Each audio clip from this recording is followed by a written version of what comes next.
sent a miraculous spaceship. Our planet has sailed through the universe of time, and for a brief moment, we have been among its passengers. But where are we going?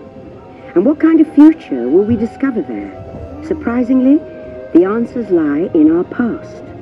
Since the dawn of recorded history, we've been inventing the future one step at a time. So let's travel back in time together.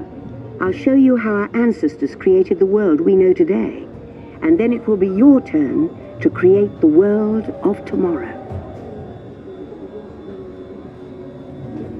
Here, in this hostile world, is where our story begins.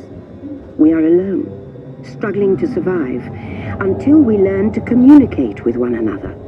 Now we can hunt as a team and survive together.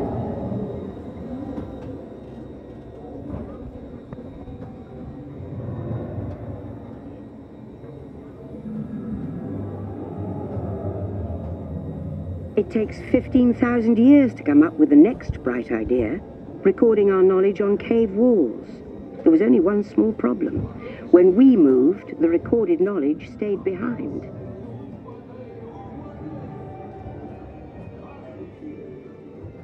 Now let's move ahead to ancient Egypt, because something is about to happen here that will change the future forever.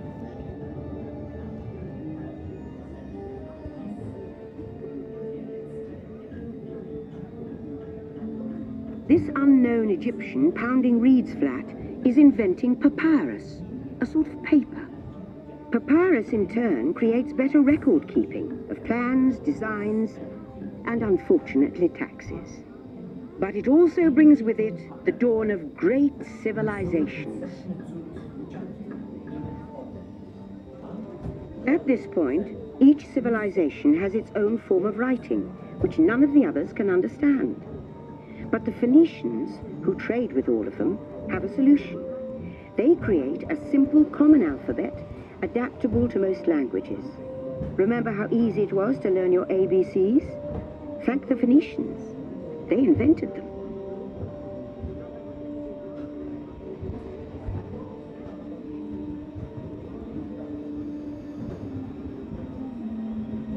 The ancient Greeks were great inventors of the future. First, they established public schools, and then began teaching an intriguing new subject called mathematics. And with math comes mechanical technology and the birth of the high-tech life we enjoy today.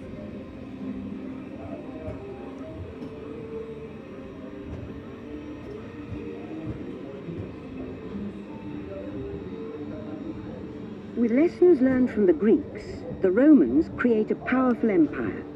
To move their armies around, they build a system of roads all over the known world. Rome built the first World Wide Web, and it's leading us into the future.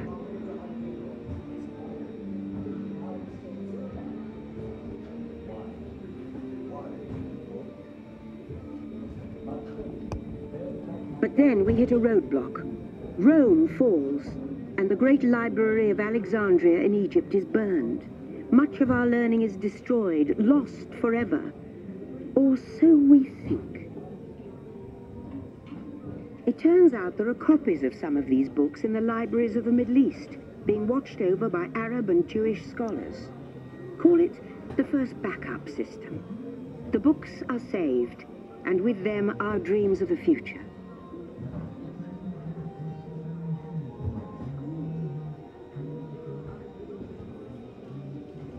In the meantime, here in Europe, monks toil endlessly recording books by hand. But that is about to change.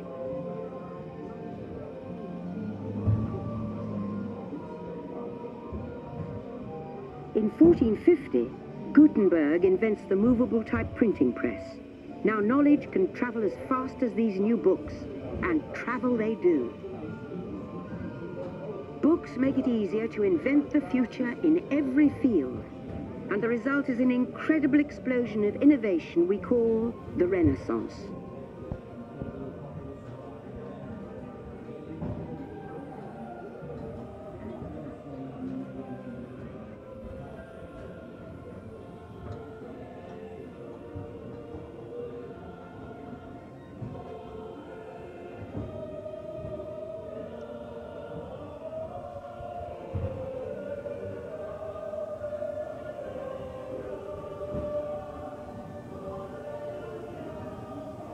it seems, were just the beginning. Now, communication technology races headlong into the future, and soon people all over the world are sharing life's most important moments faster than ever before.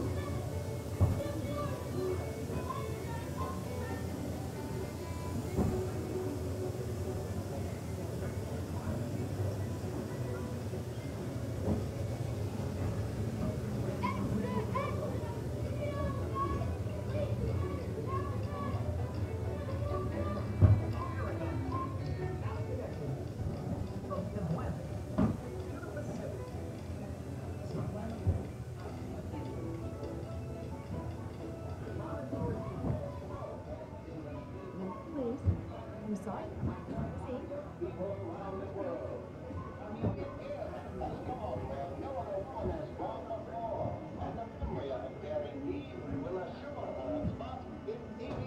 By now, we're all communicating from anywhere on Earth, and in 1969, from somewhere else. That's one small step for man, one giant leap for mankind. To send a man to the moon, we had to invent a new language, spoken not by man, but by computers. At first, very large, very expensive computers, but we see the potential.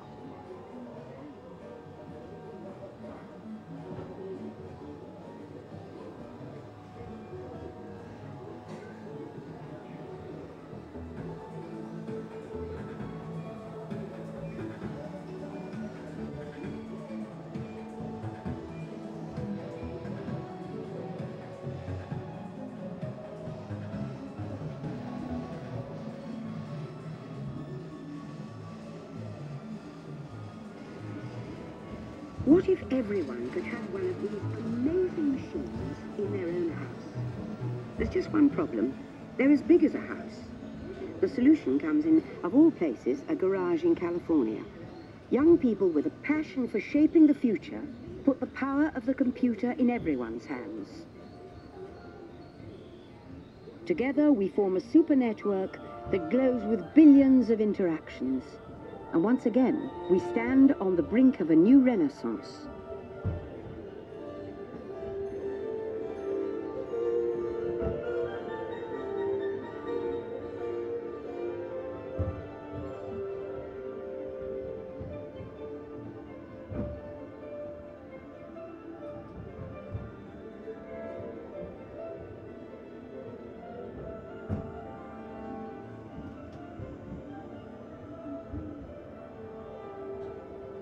After 30,000 years of time travel, here we are, a truly global community, poised to shape the future of this, our spaceship Earth.